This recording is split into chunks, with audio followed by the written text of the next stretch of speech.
हम अक्सर जिस चीज को आसान समझते हैं ना, पेपर में गलती भी उसी चैप्टर में करके आता है। मैंने अपने कैरियर के अंदर इतनी सारी हजारों आंसर शीट्स देखी हैं जिसके अंदर बच्चे का कैलकुलस पोर्शन ओके चल रहा है, probability, vector, 3D, inverse trigonometry, सब कुछ ओके चल रहा है, लेकिन जो सबसे आसान चैप्टर, यानी वो चैप्टर जिनको बच्चा टेक इट फॉर ग्रांटेड लेता है, जैसे मैट्राइसिस, डिटर्मिनेंट, एलपीपी, इनके अंदर उसकी गलतियां देखी हैं और 100 ऑफ टॉप 98, 97 मार्क्स आते हैं।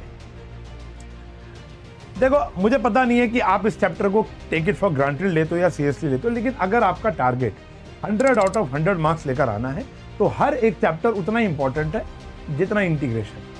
समझ रहे हो ना? तो मेरे प्यारे बच्चों, स्वागत आप सभी का साइंस एंड फन पर, जहां टीचर्स आपको दिल और दिमाग दोनों से पढ़ाते हैं।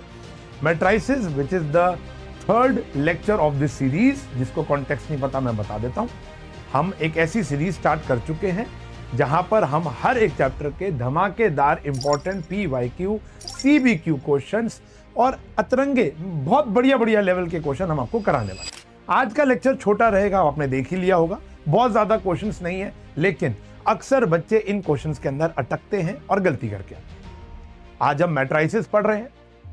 एक्चुअली में मैट्राइसिस और डिटर्मिनेंट का जो फ्यूजन होता है वो क्वेश्चन बहुत धमाकेदार होते हैं, तो अगला लेक्चर इससे ज्यादा इंपॉर्टेंट होगा। इसका मतलब ये नहीं है कि आप इस लेक्चर को इग्नोर करें। अगर आप लोगों ने वन शॉट देख लिया, इस सीरीज का महत्व यही है कि हम क्वेश्चंस के माध्यम से आपको कॉन्सेप्ट रिवाइज कराएंगे। वो तो मैं कराता ही हूं, आपने मेरे पिछले 2 लेक्चर देख लिए होंगे, जो कि पहला था हमारा रिलेशन एंड फंक्शन, दूसरा था इनवर्स ट्रिग्नोमेट्रिक फंक्शन का। आज बारी मैट्राइसिस की है, तो अगर आपने ये मेरे वन शॉट्स देख लिए, पार्ट 1 पार्ट 2 2 पार्ट्स में कराए थे और लाखों बच्चों ने इसको देखा है, आप भी देख सकते हो, अपने कॉन्सेप्ट को रिवाइव कर सकते हो, ब्रशअप कर सकते हो, या बिल्कुल जीरो पर हो तो आप 40, 50, 100% पर भी आ सकते हो। लेकिन अब ये यहाँ पर सिर्फ ना NCERT कवर्ड है, आपको एक्स्ट्रा क्वेश्चंस की नीड पड़ती है। तो आज मैं क्वेश्चंस लेकर आया हूं बहुत सारे। आपको अगर NCERT आती है तो फिर भी एक बारी ये वाली NCERT, जो हमारी NCERT है, उसके ये वाले क्वेश्चंस अच्छे से देख लेना, अच्छे से कर लेना। ये वाले तो मिनिमम आपको आने चाहिए। आज जो मैं क्वेश्चंस लेकर आया हूं उसके सोर्स है एग्जाम्पलर, उसके सोर्स है PYQ, उसका सोर्स है CBQ, यानी ये सारे के सारे मेरी ही किताब में है। वो है बेटा हमारी विनर सीरीज।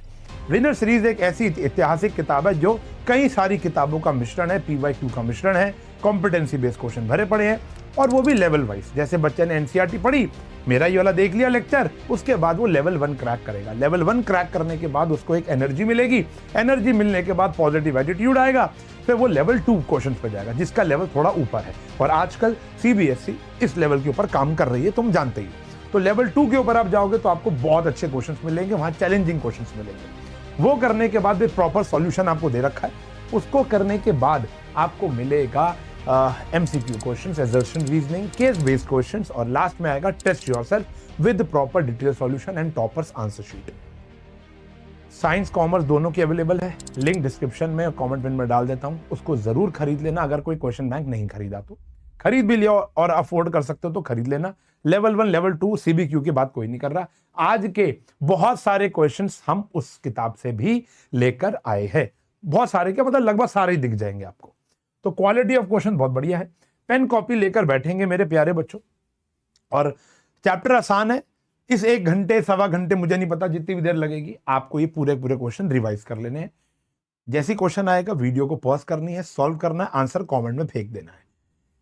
आगे बढ़ने से पहले बस मुझे ये बता दो, जो चैलेंज तुम लोगों ने 2-3 वीडियो पहले एक्सेप्ट किया था, लिखा था ना चैलेंज एक्सेप्टेड, कि आज भी वो चैलेंज एक्सेप्टेड है या नहीं है, तो दोबारा लिख देना चैलेंज एक्सेप्टेड। वही बच्चा लिखे चैलेंज एक्सेप्टेड जिसने पहले 2 लेक्चर्स देख लिए, रिलेशन फंक्शन और इनवर्स ट्रिग्नोमेट्री के धमाकेदार क्वेश्चंस का। आगे बढ़ेंगे, ठीक है जी। तो एक आधा पेज छोड़ा है for the point two remember, साथ साथ लिखवाता रहूंगा, एक पेज छोड़ देना। रिवाइज वैसे आपको सब आता होगा, आज बस क्वेश्चन अलग अलग अंदाज के आज हम देख रहे हैं। चलो जी, तो क्वेश्चन कह रहे हैं कि ये एक स्केलर मैट्रिक्स दे रखी है। याद करो types of matrix. Types of matrix के अंदर आपने रो मैट्रिक्स देखी थी, कॉलम मैट्रिक्स देखी थी, नल मैट्रिक्स देखी थी, डायगोनल मैट्रिक्स देखी थी, और एक स्केलर मैट्रिक्स। स्केलर मैट्रिक्स क्या होती है? जिसके ये सारे के सारे एलिमेंट क्या होते हैं? सेम होते हैं। और नॉन डायगोनल ये होता है बेटा हमारा डायगोनल एलिमेंट, और नॉन डायगोनल एलिमेंट सारे के सारे 0 होते हैं। तो यानी यहां पर हमारा A 5 हो जाएगा, D भी हमारा 5 हो जाएगा, क्योंकि ये 5 है। ये तीनों के तीनों बेटा सेम होंगे, यानी 5 होंगे। बाकी ये दोनों हमारे जीरो होंगे, बी हमारा जीरो हो जाएगा, सी भी हमारा जीरो हो जाएगा, क्योंकि नॉन डायगोनल एलिमेंट जीरो होते हैं। निकालना आपको ये है, देखो ए की जगह आपने क्या पुट किया भैया 5, बी की जगह क्या पुट किया 0, सी की जगह क्या पुट किया 0, और डी की जगह आपने क्या पुट किया 5। तो ये आ गया भैया 20 + 5 बोले तो 25, नथिंग टू वरी अबाउट। तो ऐसे स्केलर वाले question, symmetric, non skew symmetric, ऐसे क्वेश्चन बहुत पूछे जाते हैं, आगे भी आएंगे। बेसिक क्वेश्चन था। एक ये क्वेश्चन बहुत प्यारा लगता है, अब इसके अलग अलग वर्जन्स अवेलेबल है, देखने में पता नहीं कितना खूंखार क्वेश्चन लगता है, लेकिन एक बार अगर आपने पैटर्न समझ लिया तो काम हो जाएगा। देखो पैटर्न क्या है, यहां पर ए दिया हुआ ए की पावर 8 है। अगर मेरे प्यारे बच्चों मैं ए स्क्वायर निकालता हूं, ए की पावर 8 आप कैसे निकालोगे? पहले आप ए स्क्वायर निकालोगे, फिर ए की पावर 4 निकालोगे, कैसे आएगी? ए स्क्वायर इंटू ए स्क्वायर। फिर ए की पावर 8 कैसे आएगी? ए की पावर 4 इंटू में ए की पावर 4। तो पहले मैं ए का स्क्वायर निकालता हूं, विच इज पी क्यू 01, और यहां पर भी आ गया बच्चों पी क्यू 01। आओ मल्टीप्लाई करेंगे आराम से, पेशेंटली। यह आया बेटा पी स्क्वायर, साथ में आ गया 0, ये तो आ गया हमारा 0। यहां आ गया बेटा हमारा पी क्यू, साथ में आ गया क्यू, यह आ गया 0, ये भी आ गया 0, यह आ गया 0, यह आ गया 1। बहुत बढ़िया, this is my A square, ये मेरा ए स्क्वायर है। Got it? चलो अब अगर मुझे निकालना है बेटा ए की पावर 4, तो क्या करना पड़ेगा? ए स्क्वायर और ए स्क्वायर को लिखना पड़ेगा बेटा। तो ये बेटा मेरा ए स्क्वायर था, इसको मैंने इधर लिख दिया और इसको मैंने इधर लिख दिया। अब मुझे इनको क्या करना है? मल्टीप्लाई करना है। कर लेते हैं। पहले मैं ए की पावर 4, आपको आगे जाने की नीड ही नहीं पड़ेगी, आप ए की पावर 4 में ही समझ जाओगे, लेकिन ऑन अ सेफर साइड मैं आगे की भी तैयारी रखता ही। यह आ गया पी की पावर 4, यहां आ गया बेटा पी की पावर 4, इसको इससे किया 0, मल्टीप्लाई करना आता है ना। पी को पी स्क्वायर को इससे मल्टीप्लाई करोगे तो ये आ गया भैया पी क्यूब क्यू, और इसको इससे, देखो देखो पी स्क्वायर को हमने इसको इससे किया ना, अब इसको इससे करेंगे तो यहां पर आ गया भैया पी स्क्वायर क्यू, और इसको इससे करेंगे तो यहां पर आ गया पी क्यू प्लस क्यू। ठीक है जी। अब देखो ना, हमारी जो सबसे इंपॉर्टेंट टर्म चल रही है वो तो यही चल रही है, हमें तो इसको नोट करना है, हमें तो इसको नोट करना है। लेकिन इसका दूसरा वर्जन ऑफ द क्वेश्चन भी समझाऊंगा, आराम से देखेंगे। पी स्क्वायर को इससे किया तो पी की पावर 4 हो गई, इसको इससे किया तो पी क्यूब क्यू हो गया, और साथ में पी स्क्वायर क्यू हो गया, साथ में ये आ गया पी क्यू प्लस क्यू। अब इसको इससे करेंगे 0, ये भी आ गया 0, इसको इससे करेंगे 0, ये आ गया 1। हमने एक बात नोट कर ली, क्वेश्चन तो हमारा सॉल्व हो गया कि मैंने ए का स्क्वायर निकाला तो यहां पर 1 आया, ए की पावर 4 निकाली तो भी यहां पर 1 आया। अब मैं ए की पावर 8 भी निकालूंगा ना तो भी मेरा आंसर 1 ही आने वाला है। तो यानी मेरे के की वैल्यू तो 1 हो गई। ठीक है। अब इसका एक दूसरा वर्जन बहुत पूछा जाता है, मैंने तो अपने बच्चों के टेस्ट में पूछा था कि यहां पर एक्चुअली ना, यहां पर वो 1 दे देगा। एक वर्जन ये भी है कि यहां पर 1 होगा और यहां पर के होगा। मजा तब आता है कि बच्चे को वो निकालना है। तो वो कैसे निकलेगा अभी मैं आपको समझाता हूं। जैसे के है और ये 8 है, अब आप एक बारी इसको थोड़ा सा सिंप्लीफाई कर लो। ये आ गया पी की पावर 4, ध्यान से देखो क्या कॉमन आ रहा है, क्यू कॉमन आ रहा है। यहां बच्चा पी का क्यूब, पी का स्क्वायर, साथ में आ गया पी, फिर आ गया बेटा प्यारे बच्चों 1, और यहां पर आ गया 0, यहां पर आ गया 1। अगर मैं अब ए की पावर 8 निकालूं, वो कैसे निकालूंगा? अब मैं ए की पावर 8, जैसे मैंने यहां ए स्क्वायर इंटू ए स्क्वायर किया, वैसे ही ए की पावर 8 कैसे निकाल लोगे? ए की पावर 4 इंटू ए की पावर 4। ए की पावर 8 आ गया भैया ए की पावर 4 इंटू ए की पावर 4। अब ए की पावर 4 मैं यहीं से कॉपी कर लेता हूं ना भाई, यंत्रों का इस्तेमाल करेंगे ना हम। ये कॉपी हो गया बेटा हमारा। अब देखो, तुम्हें पता है ना कि ये क्वेश्चन मेरा ऑलरेडी सॉल्व हो चुका है भाई, आंसर 1 आ चुका है। ये तो मैं बता रहा हूं कि अगर अलग वैरायटी का क्वेश्चन आ जाए, के यहां आ जाए, यहां 1 आ जाए, तो बस इसको मल्टीप्लाई कर लो। अब इसको जब मैं मल्टीप्लाई करूंगा तो ध्यान से करना, मुझे लग रहा है थोड़ा सा कॉम्प्लिकेटेड लग रहा है, लेकिन कुछ है नहीं। देखो पी की पावर 8 आ गई, इसको करूंगा 0 आ गया, इसको पी की पावर 4 से मल्टीप्लाई करो, P 7Q, P 6Q, P 5Q, P 4Q कर दिया। अब इसको 1 से मल्टीप्लाई करो, यह आया P cube Q, P square Q, P Q और क्यू। बाज की नजर, चीते की चाल और बाजीराव का दाव, कभी संदेह नहीं करना चाहिए। अगर आपको समझ में आ गया कि ये क्या है तो राजा हो तुम। बेटा ये ज्योमेट्रिक प्रोग्रेशन अभी थोड़ी देर पहले बताया था। जिसमें ए ये रहा A R square, A R cube, A R की पावर 4, ए आर की पावर 5, ए आर की पावर 6, ए आर की पावर 7, यानी यह आ गया पी की पावर 8, 0 और 1। यहां लग गया ज्योमेट्रिक प्रोग्रेशन का फॉर्मूला, जिसमें ये होता है ए आर की पावर एन, कितने हैं ये 8 माइनस 1 अपॉन में आर माइनस 1। तो यानी ये 8 भी आपने कैलकुलेट कर लिया। कभी कभी क्या आता है कि ये प्रूव करना भी आ जाता है, कहते हैं A8 को ये साबित करो, तो आपको ये सारे के सारे स्टेप लिखने पड़ेंगे। अब इसके अंदर CBQ लेवल क्या है, ये जो GP का फॉर्मूला लगा है SN का, वो होता है A R की पावर N माइनस 1 अपॉन में R माइनस 1। ये जो हमने फॉर्मूला लगा, ये आप 1 मार्कर में ले लो, 2 मार्कर में लो, कहीं भी आ सकता है। ये के बन सकता है, ये के बन सकता है। इसी क्वेश्चन से कितने सारे क्वेश्चन बन सकते हैं। 3 हर्ट्ज इस क्वेश्चन के लिए। आगे बढ़ेंगे। अच्छा क्वेश्चन है ये, हमारा जो CBSE हमारे कॉम्पिटेंसी बेस्ड क्वेश्चन रिलीज करती है ना, उसका क्वेश्चन है। क्या कह रहे हैं, कह रहे 4 फ्रेंड्स हैं, अभय, बीना, छाया और Devesh, were asked to simplify 4AB। उन्होंने क्या किया, 4AB प्लस 3AB और साथ में प्लस BA माइनस 4BA को सिंप्लीफाई किया, where A and B are 2 matrices of order 2 cross 2। A B के बराबर नहीं है और वो I के बराबर भी नहीं है। A का इनवर्स जो है वो B के बराबर नहीं है। अब ये बात क्यों लिखी हुई है, देखो अब मेरी बात सुनना। इसका मतलब पता है क्या होता है, A इनवर्स B कब होता है, जब AB और BA इनका मल्टीप्लीकेशन जब I आ जाता है ना। हमारी 3.4 एक्सरसाइज है नई NCERT में, जो कि यूजलेस एक्सरसाइज है, लेकिन वो एक ही बात कहती है अगर A इंटू बी आई आ जाता है या B इंटू ए आई आ जाता है, तो हमारा जो A होता है वो B इनवर्स होता है, या जो B होता है वो A इनवर्स होता है। और शायद तुमको अगर किसी बच्चे को हल्का सा याद हो, ये हम डिटर्मिनेंट में एक क्वेश्चन में भी इस्तेमाल करते हैं, जब क्वेश्चन आता है use the product to solve this system of equations. शायद याद हो, जिसको याद है वो भी 3 हर्ट्ज दे देगा कि सर याद है। चलो बहरहाल, तो यानी इसका मतलब यह है कि AB BA के बराबर नहीं है। इसका मतलब क्या है, AB BA के बराबर नहीं है। इसका मतलब क्या है कि जो AB है वो भी BA के बराबर नहीं है। चलो सॉल्व करते हैं। 4AB आ गया, 3AB आ गया, 3AB आ गया, सॉरी BA आ गया, माइनस 4BA आ गया, मल्टीप्लाई कर दिया, 7AB हो गया और माइनस BA हो गया। देखते हैं किसका ठीक है। 7AB माइनस BA यानी बीना का ठीक है, और किसी का भी ठीक नहीं है, सिर्फ बीना दीदी का ठीक है। खत्म होगी बात। अगर ये कहता कि A इनवर्स B के बराबर है, तो AB और BA दोनों बराबर हो जाते, तो हमारा आंसर 6AB आ जाता, जो कि अभय का ठीक हो जाता। समझ गए बात, ठीक है ना। ये कहानी है, गॉट इट। इसका ये कंक्लूजन है। ये 3.4 से विकसित एक क्वेश्चन है जो कोई बच्चा नहीं करता। 3.4 आसान। देखो अच्छा, अब ये जो क्वेश्चन है ना कि मैट्रिसेस बनाना, ये बहुत इंपॉर्टेंट क्वेश्चन चलता आ रहा है कितने सालों से, देख लो कितने सालों से।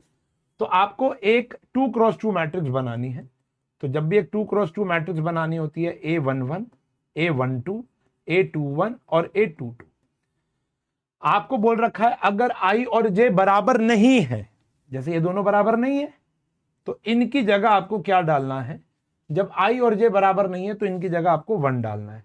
जब I और J बराबर हैं कब होते हैं, 1 1 और 2 2 पर, तो उनकी जगह आपको 0 डालना है।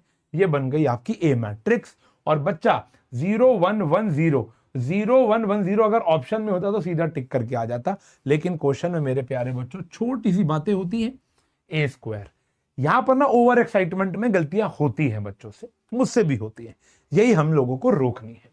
तो यहां पर A स्क्वायर अगर आपको निकालना है तो वी ऑल नो, पहले हमको क्या करना पड़ेगा बेटा, A इंटू A करना पड़ेगा। कर लेते हैं।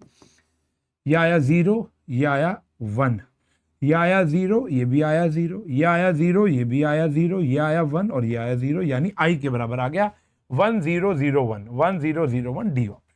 ठीक है जी, मुझे पता है आसान है सर, मुझे पता है सर ये क्या क्वेश्चन लेकर आए हो, लेकिन इंपॉर्टेंस तो देखो। मेरे थंबनेल की भी जो उसमें हमने लिखा है वो इंपॉर्टेंट क्वेश्चन लिखा है, कहीं नहीं लिखा मुश्किल क्वेश्चन कराऊंगा। ठीक है ना।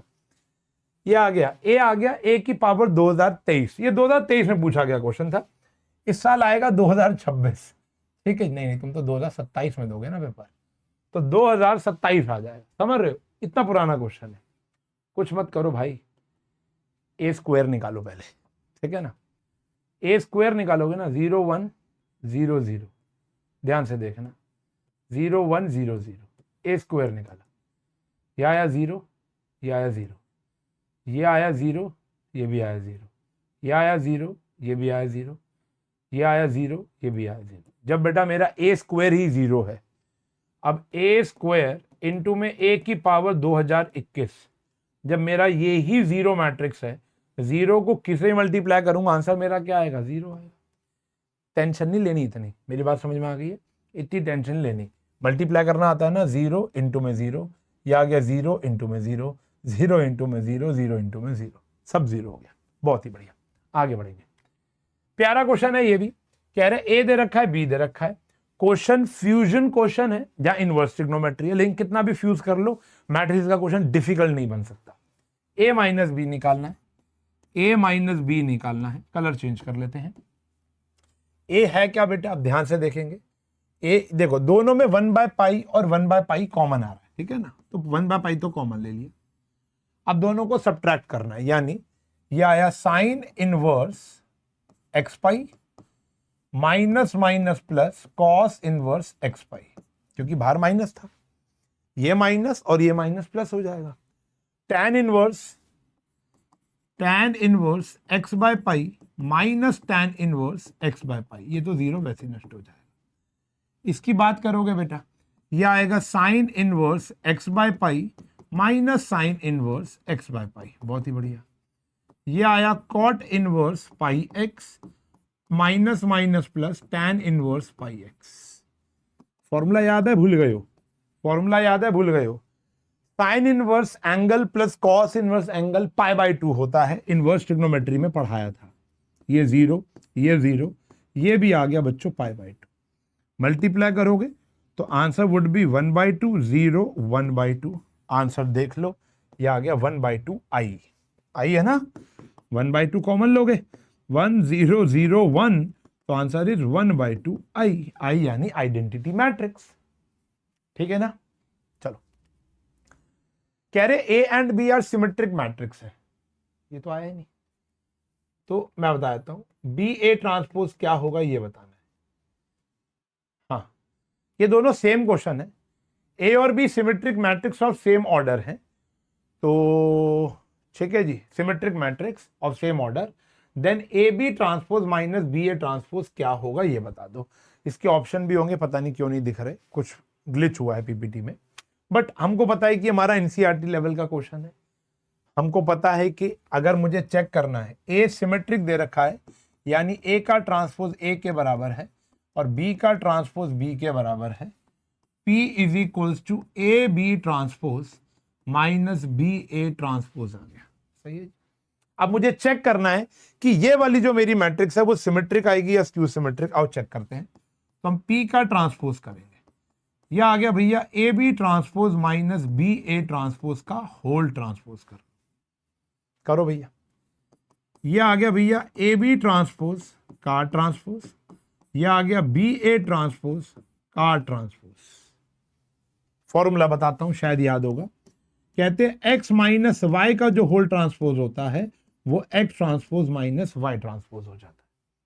अच्छा जी, अब जब भी ऐसा होता है एक्स वाई का ट्रांसपोज आता है तो वो वाई ट्रांसपोज और एक्स ट्रांसपोज हो जाता है, उल्टा हो जाता है।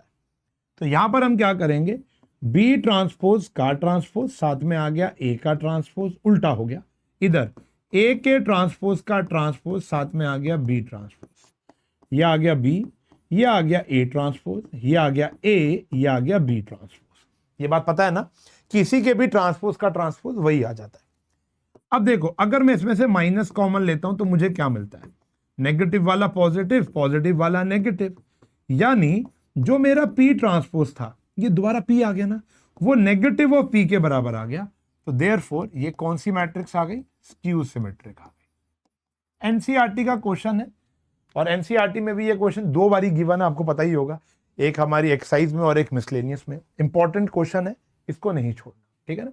इसी के जैसा एक और क्वेश्चन है, कह रहे अगर ए और बी स्क्यू सिमेट्रिक मैट्रिक्स है, एक और क्वेश्चन एनसीईआरटी का, B transpose A B, fourth question miscellaneous का, बड़ा इंपॉर्टेंट है, मैंने मार्क किया होगा, जरूर कर लेना। कह रहे ए दिया हुआ और बी दिया हुआ है, ए स्क्यू सिमेट्रिक है यानी ए का ट्रांसपोज माइनस ए हो गया और बी का ट्रांसपोज माइनस बी हो गया। आपको पता लगाना है कि A B transpose plus B A transpose क्या होता है, क्या होगा। अब देख लेते हैं। पहले तो P लिया, फिर वही P का ट्रांसपोज, सेम क्वेश्चन हो गया, फटाफट से कर लेते हैं इसको भी। होल ट्रांसपोज क्या आया भैया, ए बी ट्रांसपोज का whole transpose plus B A transpose का होल ट्रांसपोज आ गया। यह आ गया भैया बी ट्रांसपोज का होल ट्रांसपोज, यह आ गया साथ में ए का ट्रांसपोज, यह आ गया ए ट्रांसपोज का होल ट्रांसपोज, साथ में आ गया बी ट्रांसपोज। अब देखो, सबसे पहले बी ट्रांसपोज का ट्रांसपोज कर लो। अगर देखो सिंपल सी बात है, बी ट्रांसपोज माइनस बी हो जाएगा, माइनस बी का ट्रांसपोज फिर दोबारा बी आ जाएगा, लेकिन ये जो होगा ये माइनस ए होगा, ठीक है ना। तो ये माइनस बी ए आ जाएगा, ये ए ही होगा, ये माइनस बी, और ये माइनस ए बी आ जाएगा। अगर मैं इसमें से माइनस कॉमन लेता हूं तो B A plus A B आ जाता है। फिर वही बात, पी ट्रांसपोज फिर से नेगेटिव ऑफ पी के बराबर आ गया, यानी ये भी क्या होगा बेटा हमारा स्क्यू सिमेट्रिक। मतलब फर्क नहीं पड़ता अगर ये सिमेट्रिक है या स्क्यू सिमेट्रिक है, यहाँ माइनस है, मतलब देख रहे हो ना, दोनों वैरायटी सेम क्वेश्चन की है, कोई फर्क नहीं पड़ रहा, कोई कंक्लूजन तो निकल के नहीं आया कि हमेशा यही होगा, लेकिन हाँ इंपॉर्टेंट क्वेश्चन जरूर है। अब देखो इसके ऊपर एक क्वेश्चन आता है स्क्यू सिमेट्रिक या सिमेट्रिक मैट्रिक्स के ऊपर, जनरली स्क्यू सिमेट्रिक के ऊपर आता है। कहता है कि ये एक स्क्यू सिमेट्रिक मैट्रिक्स है। इसका मतलब क्या हो गया कि जो ये वाली मैट्रिक्स होगी ये, हाँ जी, यानी इसका transpose O 0R minus 2 3PT और Q माइनस 4 0, यानी इसका जो ट्रांसपोज हमने कर लिया ट्रांसपोज, वो इसके नेगेटिव के बराबर होगा। इसका नेगेटिव क्या हो गया भैया, इसका नेगेटिव हो गया 0 माइनस 3 माइनस Q, ये क्या हो गया भैया हमारा माइनस R। ऐसे होगा नहीं ना, समझ रहे हो ना मैं क्या कर रहा हूं। देखो अगर ये A है तो मैंने A का ट्रांसपोज किया, वो तो नेगेटिव ऑफ A के बराबर होगा। नेगेटिव ऑफ A का मतलब इसका नेगेटिव करोगे ना, इसका नेगेटिव थोड़ा ना करोगे। तो ये गलतियां होती हैं बेटा, बच्चे ये गलतियां करते हैं, और तुमको लग रहा है मैं जान के कर रहा था तो गलत फहमी है, ये बच्चे गलतियां करते हैं, ठीक है ना। तो माइनस R यहां पर आया बेटा 2, इधर आया माइनस 3, ये आया माइनस P, ये आया माइनस T, ये आया माइनस Q, ये आया 4 और ये आ गया 0। क्या तुम ये बात जानते हो एक स्क्यू सिमेट्रिक मैट्रिक्स के डायगोनल एलिमेंट हमेशा 0 होते हैं? पता है ना तुम्हें, पता है ना तुम्हें। तो भैया P तो हमारा 0 ही आ गया, P हमारा 0 रहेगा, P हमारा 0 होगा। अब देखोगे R, तो 3 is equals to minus R है, R की वैल्यू कितनी आ गई, माइनस 3 आ गई। Q की वैल्यू 2 आ गई है, Q की वैल्यू 2 आ गई है, R आ गया, P आ गया। अच्छा अब T की वैल्यू कितनी आ गई है भैया, 4 आ गई है।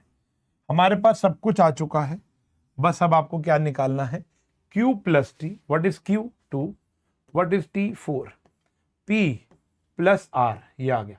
तो 6 bye minus 3 answer is minus 2 which is A option, ठीक है ना, विच इज ए ऑप्शन। मजेदार।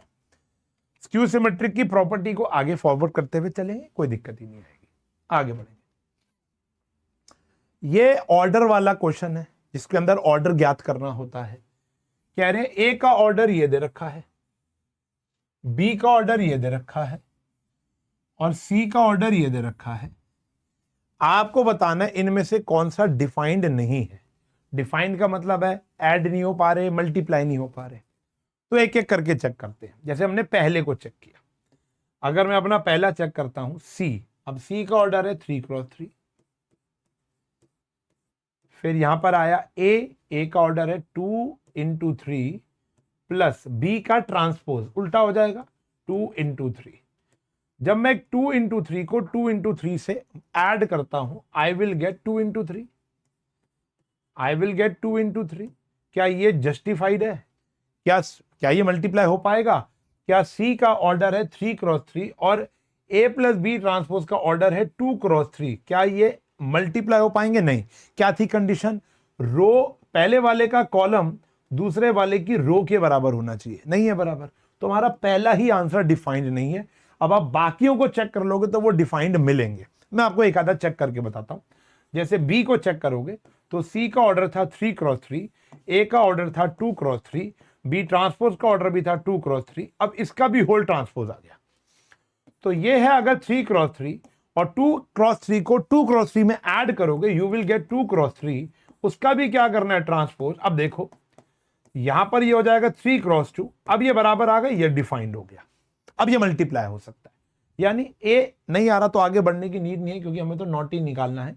ऐसे बी सी और डी भी चेक करोगे तो वो डिफाइंड आएगा। बहुत ही बढ़िया, आगे बढ़ेंगे। कह रहे ए, ये भी देखो सारे ऑर्डर वाले क्वेश्चन है। ए का ऑर्डर है m क्रॉस n, ये ए का ऑर्डर है, और बी का ऑर्डर क्या है ये निकालना है। ए बी और बी ए दोनों डिफाइंड है, ए बी और बी ए दोनों डिफाइंड है। चलो अगर a इंटू बी डिफाइंड है, a का ऑर्डर क्या है m क्रॉस n, अगर ये डिफाइंड है तो ये n होगा और ये पता नहीं क्या होगा।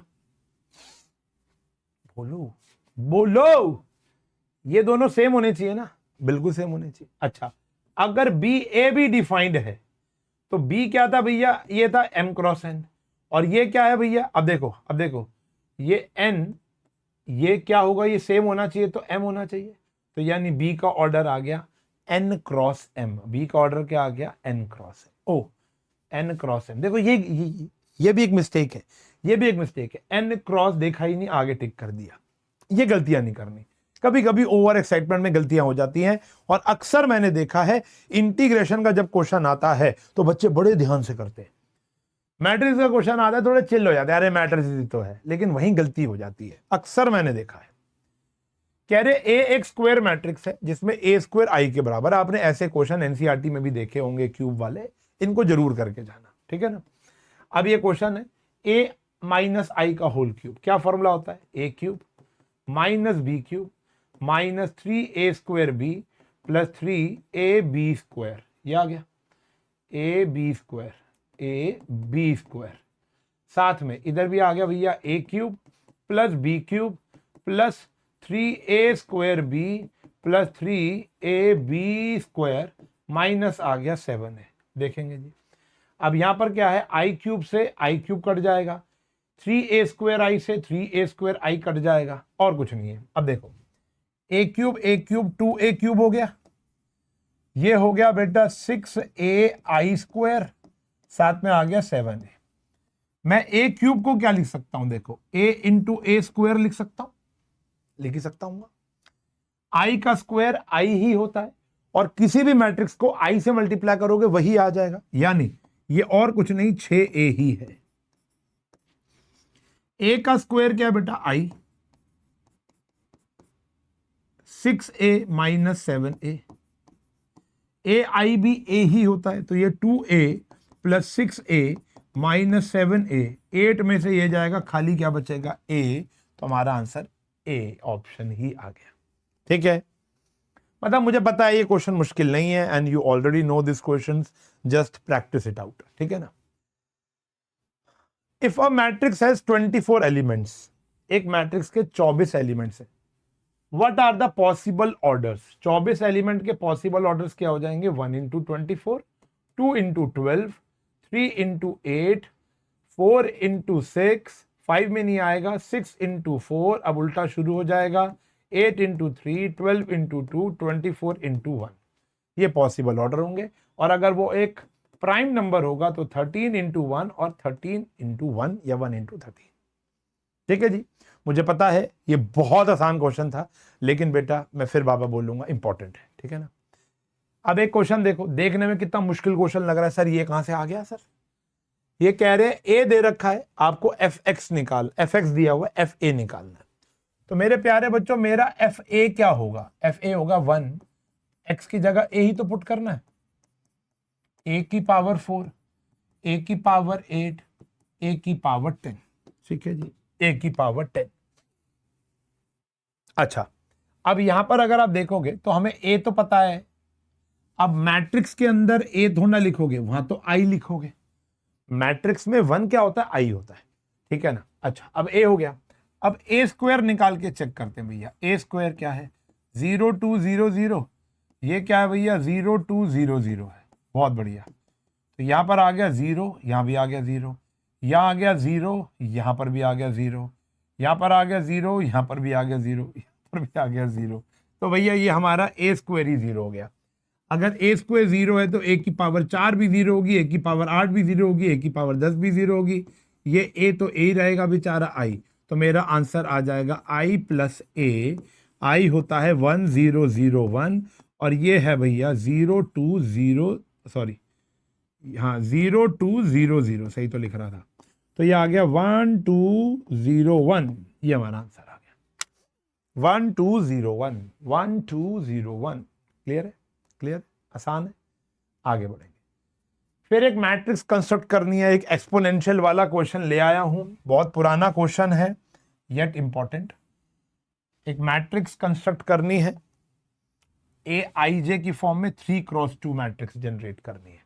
अब जब एक 3x2 मैट्रिक्स कोई जनरेट करता है तो 1 1 1 2 1 3, 3x2 यानी उसके अंदर 3 रोज होंगी और 2 कॉलम होंगे। तो 2 ही कॉलम होंगे ना, तो हटा दो। ये 2 1 2 2 और 3 1 और 3 2 आ गया। अब अगर मैं A11 की बात करूं, देखो मैट्रिक्स आप परोस लेना, यानी मुझे I की जगह 1 पुट करना है और J की जगह 1 पुट करना है। तो ये आ गया e की पावर x और साथ में आ गया साइन x। A12 की बात करूं, अब देखो I1 है और J2 हो गया साइन 2x। 21 की बात करूं, e की power 2x sign x। A22 की बात करूं, e की power 2x sine 2x। I और J दोनों 2 हैं। 31 की बात करूं, e की पावर 3x साइन x आ गया। और A32 की बात करूंगा, e की पावर 3x साइन 2x आ जाएगा। बढ़िया है, ठीक है, ये कहानी है, आसान है, मैट्रिक्स में परोस देना। फिर इक्वालिटी ऑफ मैट्रिक्स रूल, यह आया 2, यह आया 6, यह आया 0, यह आया 2x, यह आया y 0 1 2, यह आ गया 5 6 1 8। कंपेयर करेंगे तो 2 प्लस वाई इक्वल्स टू 5 आ जाएगा। 2 प्लस वाई इक्वल्स टू 5 और 2x प्लस 2 जो हो जाएगा वो 8 के बराबर आ जाएगा। y की वैल्यू 3 आ जाएगी और x की वैल्यू 4 आ जाएगी। y की वैल्यू 3 आ जाएगी और x की वैल्यू 4 आ जाएगी। खत्म हुई बात। ठीक, आसान है। एक मैट्रिक्स दे रखी है, ए स्क्वायर लेमडा ए के बराबर दे रखा है, लेमडा की वैल्यू फाइंड कर लेंगे। ये तो खुद भी कर सकते हैं। ए स्क्वायर क्या होगा बेटा, 3 माइनस 3 माइनस 3 3, यह आ गया 3 minus 3 minus 3 3। Lambda A 3 minus 3 minus 3 3, इसको मल्टीप्लाई करो 9, ओहो, यह आ गया 9 प्लस 9 18 आ गया। यह आ गया माइनस 9 माइनस 9 माइनस 18 आ गया। यह आ गया माइनस 9 माइनस 9 माइनस 18 आ गया और यहां पर 18 आ गया। यह आ गया भैया 3 lambda minus 3 lambda minus 3 lambda और यह आ गया 3 लेमडा।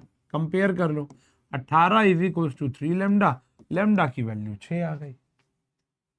आसान क्वेश्चन, हमारी एनसीईआरटी में भी ऐसे क्वेश्चन है। कह रहे ए ये दे रखा है और ए स्क्वायर, ऐसा कैसे हो सकता है कि ट्रिग्नोमेट्री ना आए, वो तो हो ही नहीं सकता। अब आपको ए स्क्वायर को ये साबित करना है, हो जाएगा, फॉर्मूले लगाने होते हैं बस। ये आया कॉस अल्फा, ये आया साइन अल्फा, ये आया माइनस साइन अल्फा, ये आ गया कॉस अल्फा। आप लोगों ने वो क्वेश्चन देखा है tan अल्फा बाई 2 वाला 18वां क्वेश्चन, बस वो एक्चुअल में तो वो ट्रिग्नोमेट्री, वो भी इंपॉर्टेंट है, वो भी करना जरूर, मेरे वन शॉट में भी मिल जाएगा आपको वो।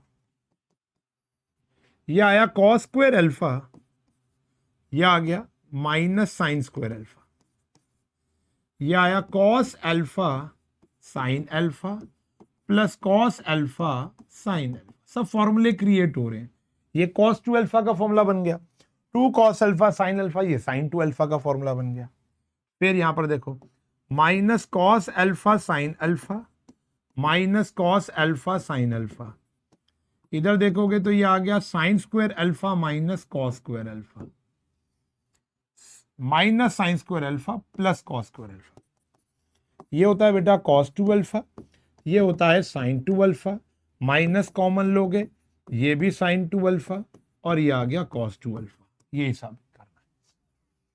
आसान है, मुश्किल तो नहीं है, वेरी इजी क्वेश्चन ना। अब देखो पी क्यू आर तीन रियल नंबर्स दे रखे हैं, आपको ये वैल्यू निकालनी है। तो मैट्रिक्स को मल्टीप्लाई करके इक्वेट करना होता है, ठीक है ना। मल्टीप्लाई करो। इसका ऑर्डर क्या है?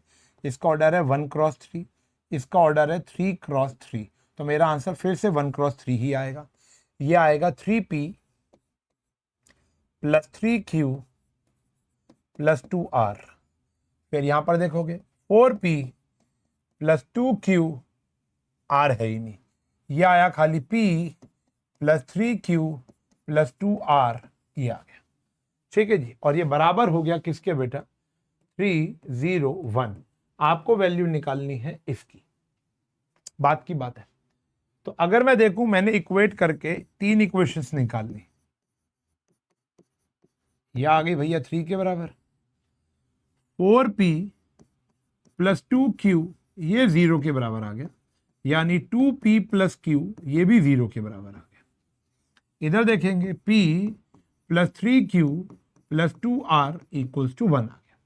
अब तीन इक्वेशंस हैं, तीन वेरिएबल हैं, दो में कन्वर्ट करने की कोशिश करते हैं। What is the value of q? यह आ गई -2p, इधर डालो, q की जगह -2p डालो, यह आ गया 2r equals to 3, 3p -6p plus 2r equals to 3। तो ये -3p plus 2r equals to 3 आ गई बच्चों। ऐसे ही इधर भी डाल दो, p -2p plus 2r equals to 1। तो p -6p plus 2r equals to 1, तो -5p plus 2r equals to 1। अब इन दोनों को आप एलिमिनेशन सब्स्टिट्यूशन कर सकते हो। मैंने इन दोनों को सब्ट्रैक्ट कर लिया, -3p plus 2r equals to 3, -5p plus 2r equals to 4। Subtract, ये साइन चेंज हो जाएंगे, ये कट जाएगा, यहां आ गया 2p, यहां पर आ गया मेरे प्यारे बच्चों -1। तो मेरे p की वैल्यू -1/2 आ गई। Rest is history. कमेंट में जवाब दे देना, ठीक है जी। भाई p आ गया, मेरी जरूरत तो नहीं पड़ेगी, p से q आ जाएगा, q आ जाएगा तो राजाओ p q r तीनों वैल्यू आ जाएगी, यहां पे वैल्यू पुट कर देना। कमेंट में इसका जवाब चाहिए भाई, टाइम स्टैम्प डालकर। हाँ जी, ये कह रहे हैं ये दोनों मैट्रिक्स का जो प्रोडक्ट है वो एक आइडेंटिटी मैट्रिक्स के बराबर है, यानी आई के बराबर है। सिंपल है, एक्स की वैल्यू निकालनी है। जैसे इसको मल्टीप्लाई कर लो, क्या आया बच्चों? -2x, ये आया 0, ये आया 7x। ठीक, अब इसको इससे करोगे तो ये कितना आ गया? 28x, ये आ गया 0, -14x, -14x। देखो ना, ये एक आइडेंटिटी मैट्रिक्स के बराबर दे रखा है। ये आया -2x, ये आ गया भैया हमारा 0, ये आ गया हमारा 7x, तो ये 5x बचा। अब इसको इससे करोगे, ये कितना आ गया? 28x, ये आ गया 0 और ये आ गया -28 ही आएगा, -28x आ गया। ठीक है जी। अब गौर से देखो, आप मल्टीप्लाई करके 1 0 0 1 0 0 0 1 के बराबर रखोगे तो ये इसके बराबर आ जाएगा ना। तो 5x इक्वल्स टू 1 आ गया, x की वैल्यू 1/5 आ जाएगी। कॉमन सेंस है ना। ये भी 0 ही आने वाला है, ये भी 0 आएगा, ये भी 0 आएगा, ये भी 0 आएगा और ये भी 0 आएगा। यहां पर कुछ ऐसा आएगा कि वो 5x बन जाएगा। चेक कर लो, मैं आपको दिखाता हूं। ये आया 0, ये आया 1, देखो देखो, और ये आ गया भैया हमारा क्वेश्चन में लोचा है, ये आ गया 0, इसको इससे करेंगे ना, ये आ गया 0, ये आ गया 1 और ये आ गया 0। हाँ, ये तो 1 ही आ गया, देखो ये तो 1 ही आ गया, 5x बना ही नहीं। अब तीसरे को देख लो, ये आया 7x, ये आ गया 0 और ये आ गया -2x। कहीं से भी कर लोगे 5x ही आएगा ऑटोमेटिकली। आगे, ये क्वेश्चन बहुत लाजवाब होता है, मुझे पता है आसान भी है। अब इस क्वेश्चन के अंदर क्या होता है, आपको ना ए का ऑर्डर ज्ञात करना होता है पहले तो। जब तक मुझे ए का ऑर्डर नहीं पता चलेगा मैं सॉल्व नहीं कर पाऊंगा। अब देखो ए का ऑर्डर कैसे ज्ञात करेंगे, वही क्राइटेरियाज कंडीशंस लगाएंगे। ये है भैया 3x1 और मुझे चाहिए कहीं ना कहीं 3x3। तो अगर मुझे इनको मल्टीप्लाई करना है तो ए का ऑर्डर में जो रो होगी वो तो 1 होनी चाहिए। ठीक है जी। और the order of resultant matrix ये होगा, तो मुझे यहां पे 3 चाहिए होगा। अगर मैं 3x1 को 1x3 से मल्टीप्लाई करूंगा तो मल्टीप्लाई भी हो जाएंगे और आंसर भी क्या देगा भैया, 3x3। इसके अलावा और कोई मैट्रिक्स नहीं बन सकती। तो यानी अगर जो मेरा ए मैट्रिक्स होगा वो 1x3 ही होगा। क्या होगा, 1x3। 1x3 मतलब ए बी सी ऐसे लेट कर लिया। अब देखो यह आ गया 4 1 3, यहां पर आ गया भैया ए बी सी, और इधर आ गया हमारा -4 8 4, -1 2 1, -3 6 3। अगर अब मैं इसको मल्टीप्लाई करता हूं, यह आ गया 4a plus 4a plus 4b plus 4c। बोलो सॉरी 3x3 बनेगी ना, ये रो ये कॉलम, ये आ गया 4a, अब ये आ गया 4b, ये आ गया 4c, ये आ गया abc, ये आ गया 3a 3b और 3c। इसके बराबर रख लो, इसके बराबर रख लो, बराबर रखा तो भैया 4a अगर -4 के बराबर है तो a की वैल्यू -1, 4b 8 के बराबर है तो b की वैल्यू 2, 4c 4 के बराबर है, c की वैल्यू 1। वो यहां से भी आ जाएगी, सेकंड रो से भी आ जाएगी। क्लियर। और देखो find the x y z if this satisfy, ये a का ट्रांसपोज इनटू a i3 के बराबर है। एक बारी ये क्वेश्चन मैंने टेस्ट में दे दिया, पहला टेस्ट जो होता है ना अप्रैल में, जो सबसे पहला टेस्ट होता है बैच का, ऑफलाइन की बात बता रहा हूं, तो बच्चे कह रहे हैं ये i3 नहीं i³ होना चाहिए। मतलब वो बच्चा थोड़ा सा ज्यादा इंटेलिजेंट था, तुम्हें पता ही होगा मैं किसकी बात कर रहा हूं, मतलब किस बच्चे की नहीं, किस टाइप के बच्चे की बात कर रहा हूं। i3 का मतलब होता है एक ऐसी आई मैट्रिक्स जिसका ऑर्डर 3x3 है, ठीक है ना। तो ए का ट्रांसपोज किया भैया, सबसे पहले तो ये आया 0 2yz, यह आ गया x y - z, x - yz, और साथ में a लिखा 0 2yz, x y - z, x - yz, और साथ में i आ गया 1 0 0 0 1 0 0 0 1।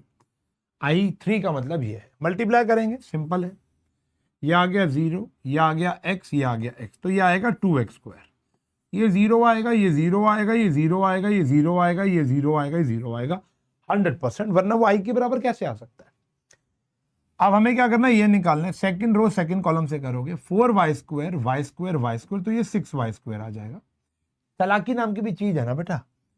फिर अगर ध्यान से देखोगे तो ये z², ये आ गया 3z², साथ में फिर हमने 1 0 0 0 1 0 0 0 1 लिख दिया। अब कंपेयर कर लोगे, 2x² 1 के बराबर है, x की वैल्यू +-1/√2। ऐसे ही 6y² भी 1 के बराबर है, तो y की वैल्यू +-1/√6। और z जो है वो z² जो है वो 1/3 के बराबर है, तो z की value +-1/√3। Simple, nothing to worry about, easy peasy question.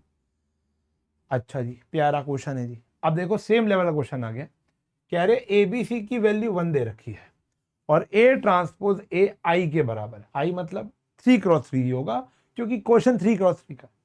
Find the value of a³ + b³ + c³। बहुत अच्छा क्वेश्चन है, अच्छे लेवल का क्वेश्चन।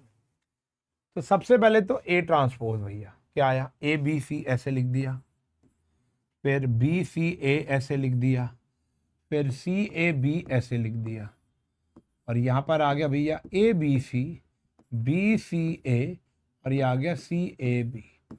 तो देखा जाए तो ये सिमेट्रिक मैट्रिक्स है, क्योंकि अगर मैं इसका ट्रांसपोज भी लिख रहा हूं और ये लिख रहा हूं एकदम सेम है, तो स्क्वायर ही हो गया, और ये आई के बराबर है। आओ मल्टीप्लाई करेंगे, ये आ गया भैया a² + b² + c², a² + b² + c² हो गया। ये आया भैया ए बी, इसको इससे करोगे ना, A B B C A C, ये आया ए बी + बी सी + ए सी। ऐसे इससे करोगे ए सी + बी सी + ए बी।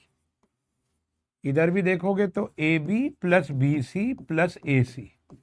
इधर देखोगे तो आ गया b² + c² + a², A B + B C + A C, a² + b² + c²। अब मैं देख भी नहीं रहा हूं ना, अब तो मुझे पैटर्न ही समझ में आ गया क्वेश्चन में।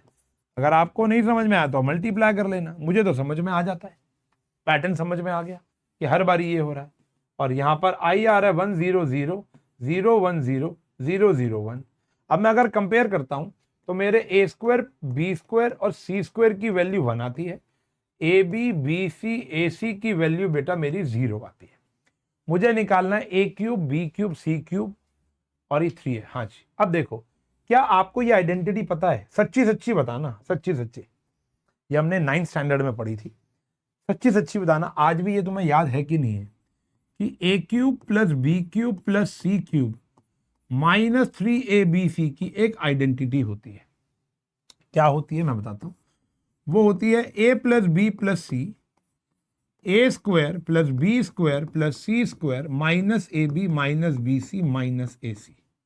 ये वैल्यू होती है, ये वैल्यू होती है। ठीक है ना। अब देखो मुझे वैल्यू निकालनी किसकी है, ध्यान से देखना। मुझे वैल्यू इसकी निकालनी है। इसकी वैल्यू मुझे पता है, इसकी वैल्यू पता है, इसकी वैल्यू पता है, मुझे इसकी वैल्यू नहीं पता। ए प्लस बी प्लस सी की वैल्यू नहीं पता। लेकिन मुझे बचपन की एक और आइडेंटिटी याद है। वो कहती थी कि A plus B plus C का जो होल स्क्वायर होता है वो A square plus B square plus C square 2ab bc ac होता है। आया ना। अगर मुझे इसकी वैल्यू निकालनी है उसके लिए तो इसकी वैल्यू क्या है 1 और इसकी वैल्यू क्या है बेटा 0। तो मेरी a plus B plus C के स्क्वायर की वैल्यू 1 आ गई। Therefore a plus B plus C की वैल्यू भी क्या हो गई 1। अब मैं राजा हूं, मैं कुछ भी कर सकता हूं। देखो ध्यान से देखना, A cube plus B cube plus C cube minus 3abc। abc की वैल्यू 1 है, इसकी वैल्यू भी 1 है, A square B square C square की वैल्यू भी 1 है और इसकी वैल्यू 0 है। तो यानी A cube plus B cube plus C cube ये कितना बेटा 1 और इधर जाकर ये 3 हो जाएगा तो आंसर आ जाएगा 4। है ना बढ़िया क्वेश्चन। मोर ओवर ये मल्टीप्लाई करने के बाद आसान ही क्वेश्चन था, लेकिन 9th की आइडेंटिटी लग गई। अब बच्चे बोले सर 9th पढ़ के जानी पड़ेगी। हाँ, क्योंकि सरकार तो यही मान रही है ना कि बच्चा 9th पढ़कर ही 12th पे आया होगा। ठीक है ना। तो आइडेंटिटीज याद करो भाई साहब सारी। अब ये इनवर्स निकालने वाले क्वेश्चन बहुत इंपॉर्टेंट होते हैं, हमारी एनसीईआरटी में भी है, आपको पता होना। अच्छा ये तो खैर भाई हमारा चैप्टर नंबर 4 का क्वेश्चन है ना, ये वहां कराऊंगा, यहां नहीं करा रहा हूं, सॉरी। ये चैप्टर 4 का क्वेश्चन, इनवर्स निकालना चैप्टर 4 का क्वेश्चन है। ए इंटू ए इनवर्स आई, ये वाला कॉन्सेप्ट चैप्टर 4 का है, वहां कराऊंगा, अभी हटा दिया। ये भी चैप्टर 4 का क्वेश्चन है भाई, आई एम सॉरी। एक्चुअली क्या होता है मैंने बताया ना, फ्यूजन बेस्ड जो क्वेश्चन है ये, अगर आप बच्चे बोलेगा सर ABCD करके कर लो, भाई नानी दादी याद आ जाती है। इसके अंदर हम क्या करेंगे, इसको वहां लेके जाकर इनवर्स बनाएंगे, इसको वहां ले जाकर इनवर्स बनाएंगे। हल्का हल्का हिंट दे दिया, स्क्रीनशॉट लेके कर भी सकते हो, लेकिन ये वाला इस चैप्टर का है ही नहीं यार। देखो ना कुछ क्वेश्चन इस चैप्टर के है ही नहीं। उसका कारण क्या होता है, उसका कारण समझ में आ रहा है ना तुमको। कारण यही है कि जब हम PPT बना रहे होते हैं, PYQ ढूंढ रहे होते हैं, तो हम चैप्टर वाइज जब ढूंढ रहे होते हैं तब चैप्टर 3 और 4 फ्यूजन क्वेश्चन है, पता नहीं चलता। जैसे वेक्टर और 3D के अंदर कुछ क्वेश्चन ऐसे जो पता नहीं चलता वेक्टर का या 3D का, ऐसा होता है। 3 लाइन। अच्छा देखो अब ये एक आधी क्वेश्चन बचा है। कह रहे 3 स्कूल से ए बी। अब मुझे अब थोड़ा सा ऐसा रियलाइज हो रहा है अभी, थोड़ा मतलब इतना पढ़ाने के बाद, लगभग एक घंटा पढ़ाने के बाद, कि इन दोनों का ना एक कंबाइंड लेक्चर आ जाना चाहिए था, मैट्राइसिस और डिटर्मिनेंट का, अलग अलग नहीं आना चाहिए था। चलो मैं वेक्टर 3D में इस बात का ध्यान रखूंगा। खैर वेक्टर 3D अलग अलग ही रहे तो बढ़िया है वैसे तो, क्योंकि वहां तो बहुत ज्यादा गेम है। अब ऐसा और कोई चैप्टर नहीं है जिसको हम एक साथ पढ़ पाए। ठीक है चलो, मेरे से गलती हुई, कोई बात नहीं, हो जाता है सेनोरिटा। चलो ABC organized a mela for collecting funds for helping rehabilitation of flood victims. They sold handmade fans, mat, plates from recycled material at a cost of 25, 100 और 50। ठीक है जी। The number of articles sold are given below. Find the total school। ठीक है जी। हाँ जी, तो भाई इसको multiply करना है, कर लोगे। वर्ड प्रॉब्लम्स इंपॉर्टेंट है। केस स्टडीज चैप्टर से नहीं आती, चैप्टर 4 से ज्यादा आती है, आपको पता ही है। तो चैप्टर 4 से भी वैसे तो नहीं आती है केस स्टडी, उसका कारण यही होता है क्योंकि वहां से तो फुल फ्लेज 5 नंबर का क्वेश्चन बन जाता है। अब ये एक ऐसी मैट्रिक्स दे रखी है बेटा आपको, ये मैट्रिक्स आ गई। अब यहां पर एक जो बच्चा मिस्टेक क्या करता है वो मैं आपको बता देता हूं। यहां पर मिस्टेक होती है ऑर्डर की, क्योंकि एक मैट्रिक्स तो जनरली गिवन होती है, दूसरी मैट्रिक्स जब आपको बनानी पड़ती है तो आपको उसका ऑर्डर डिसाइड करना पड़ता है कि मुझे ऑर्डर इसका ऐसे रखूंगा या ऐसे रखूंगा। ये आपको देखना है कि आपको चाहिए क्या। देखो, find the fund collected by each school separately, ठीक है जी, okay. Also find the total fund, वो तो बात की बात है, तो हम जोड़ लेंगे। ईच स्कूल सेपरेटली का आपको कैसे निकालना है, हर एक स्कूल कैसे है, देखो ऐसे है या ऐसे है, स्कूल ऐसे चल रहा है ABC, तो मुझको 3 आंसर चाहिए होंगे, मुझे 3 आंसर चाहिए होंगे ऐसे वाले। अगर मुझे ये निकालना होता कि हैंड फैन बेचकर कितना कलेक्शन हुआ, तो मुझे ऐसे ऐसे ऐसे आंसर चाहिए था। मुझे जो मेरा आंसर चाहिए वो ऐसे चाहिए, यानी 1x3 चाहिए, 3x3 है, मुझे 1x3 चाहिए। मुझे क्या चाहिए, 1x3। अगर मैं एक 1x3 वाली को, यानी अगर मैं क्या है 25, 100 और 50, एक 1x25, 100 और 50, अगर मैं एक 1x3 वाली को 3x3 से मल्टीप्लाई करता हूं तो मेरा आंसर भी 1x3 आएगा ना बेटा, समझ गए। अगर मैं 3x3 वाली को 1x3 से मल्टीप्लाई करता तो मेरा आंसर 3x1 आता, जो कि मुझे नहीं चाहिए। मुझे चाहिए ई स्कूल सेपरेटली, स्कूल ऐसे दे रखे हैं रो वाइज, तो मुझे रो में आंसर चाहिए। अब तो आप सॉल्व कर ही लोगे। जैसे पहले का आंसर आ जाएगा भैया कितना, 25 चौक 100, 1000 रुपए, 1000 और 5000 कितना हो गया, 6000, 6000 और 1000 कितना हो गया, 7000। तो पहले स्कूल ने 7000 कंट्रीब्यूट किया है। ऐसे दूसरे का निकाल लेना, ऐसे तीसरे का, दोनों को जोड़ देना। ये गलती मत करना, ठीक है ना, एक बार ही देख लेना। अगर क्वेश्चन कहता कि टोटल मिलाकर हैंड फैन से कितना कलेक्शन आया और मैट से कितना आया, प्लेट से कितना आया, तो मुझे आंसर ऐसे चाहिए था, तब मुझे 3x1 चाहिए था, तब मैं यहां पर क्या करता, इसको पीछे ले जाता, तो मैं 3x3 को 3x1 से करता, मेरा आंसर 3x1 आता। मेरी बात पहले पढ़ रही है, आया ना, ऑर्डर इज इंपॉर्टेंट। ऐसे ही एक यहां पर भी क्वेश्चन है जो पीछे छुप गया है। On Diwali day Niharika Singh went to बाजार for purchasing fireworks at the rate as given below, 10 hanger at 3 each, 8 fountain at 2 each, 6 atom bomb 12 each, 18 rocket 8 each. Represent the prices in column matrix. What is column matrix, जिसके अंदर एक column होगा, है ना। तो price को रखना, यहां पर आ गया 3, यहां पर आ गया 2, यहां पर आ गया 12, यहां पर आ गया 8, ठीक है जी। और कह रहे हैं find the individual cost of each item. एक मैट्रिक्स ऐसे बना लो, कितने लिए इसने, 10 हैंगर लिए हैं, 8 फाउंटेन लिए हैं, 6 एटम बॉम्ब लिए, 18 रॉकेट। अब इनको आप मल्टीप्लाई करोगे, ये है भैया 4x1 और ये है 1x4, हर एक आइटम इंडिविजुअली आएगा, तो हमारा आंसर आ जाएगा 4x4। खत्म होगी बात, कर लोगे ना, कर लोगे ना। How much Niharika Singh paid for the fireworks, each price hike by 2%, हर एक प्राइस 2% से बढ़ गया, तो यानी जो प्राइस है 3 का 2%, कैसे करना होता है, 3 का 2% आपने बढ़ा दिया, 3 रुपए का 2%, यानी यानी यानी यह आ गया हमारा 6, यह आ गया 0.06। तो अब हमारा जो प्राइस आ जाएगा वो ये आ जाएगा 3.06। इसकी जगह क्या प्राइस आ जाएगा, 3.06। क्या आ जाएगा, 3.06, ठीक है जी। ऐसे ही अगर 2 का करना है तो 2 देखो 2 का 2 प्लस 2 का 2%, तो 2 प्लस 4 अपॉन में 100, तो यहाँ पे आ गया 2.04, 2.04। कर लोगे ऐसे, तो ये एक नया प्राइस आ जाएगा, एक नई क्वांटिटी आ जाएगी, ठीक है, डन है, कोई मुश्किल नहीं है, खत्म हो गया बेटा। वर्ड प्रॉब्लम पे इतना फोकस नहीं करना हमको, इसके अंदर हमको मेन चैप्टर नंबर 4 पे करना। अब इसके इंपॉर्टेंट टॉपिक्स में तुमको बता देता हूँ। सिमेट्रिक्स, यू सिमेट्रिक्स से क्वेश्चन आता है हमारी एनसीईआरटी के 3rd एक्सरसाइज के अंदर एक क्वेश्चन है जो कहता है कि ए को कन्वर्ट कर दो एक सिमेट्रिक और स्क्यू सिमेट्रिक में, जिसको आपने किया होगा A plus half of A plus A transpose symmetric आता है, half of A minus A transpose skew symmetric आता है। मेरे इंपॉर्टेंट क्वेश्चन की लिस्ट में आपको मिल जाएगा, वो आपको एनसीईआरटी के क्वेश्चन इंपॉर्टेंट है। बी ट्रांसपोज ए बी वाला बड़ा इंपॉर्टेंट है, tan अल्फा बाई 2 वाला बड़ा इंपॉर्टेंट है। हमारी एनसीईआरटी में 2-3 वर्ड प्रॉब्लम्स दिए हुए हैं, वो भी अच्छे से कर ही लेना। एक सेल्स और ग्रॉस प्रॉफिट सेलिंग प्राइस वाली दे रखी है, मेरे वन शॉट में मिल जाएगी, ठीक है जी, ये हो गया।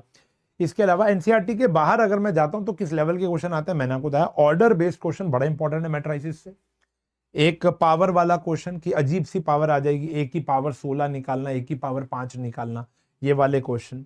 एक इक्वेशन को सेटिस्फाई करना, जो भी हमने छोड़ दिया ना, हमने कहा चैप्टर 4 में करेंगे, ए स्क्वायर माइनस 5a प्लस आई को ओ यानी 0 के बराबर प्रूफ करो, वो भी हो जाएगा। स्केलर मैट्रिक्स की प्रॉपर्टी का यूज करके, डायगोनल मैट्रिक्स की प्रॉपर्टी का यूज करके कोई क्वेश्चन आ जाता है कि एक एजर्शन रीजनिंग बेस्ड बड़ा क्वेश्चन आता है कि स्क्यू सिमेट्रिक मैट्रिक्स के सारे डायगोनल एलिमेंट 0 होते हैं, ये भी है। तो ये कुछ इंपॉर्टेंट पॉइंट्स हैं इस पूरे चैप्टर में। Although this chapter is very very easy chapter, but हाँ, इसको टेक इट फॉर ग्रांटेड नहीं लेना, ठीक है जी। एक बारी विनर सीरीज इसकी जरूर लगा लेना। अगले लेक्चर के अंदर मैं डिटर्मिनेंट भी करूंगा, और हाँ, कुछ ऐसे क्वेश्चन भी होंगे जहां मैट्राइस, आपको बताइए डिटर्मिनेंट जहां है वहां मैट्राइसिस तो हो गई, क्योंकि उसी की बुनियाद है। तो डिटर्मिनेंट के जब एक्स्ट्रा क्वेश्चन कर रहा हूँ नेक्स्ट वीक, और वो आ जाएगा, और आपको पता चल ही गया होगा आशु सर ने फिजिक्स के भी क्वेश्चन डालने शुरू कर दिए हैं, ठीक है ना। और मैंने अकाउंट्स के भी कर रखे हैं, सब कुछ कर रखे हैं, फिजिक्स, केमिस्ट्री, अकाउंट्स, मैथ्स और अप्लाइड मैथमेटिक्स, सब कुछ, बीएसटी वगैरह सब शुरू हो गया है। एवरीथिंग आपके लिए हम बनाना शुरू हो चुके हैं क्लास 12th वालों के लिए। आप लोगों से अनुरोध है बस कि CUET एंड फन वाला एक चैनल है, उसको सब्सक्राइब कर लेना, वो भी आपके लिए बहुत काम का चैनल है, ठीक है जी। मिलूंगा अगली लेक्चर में, तब तक के लिए bye bye, take care, have a nice day.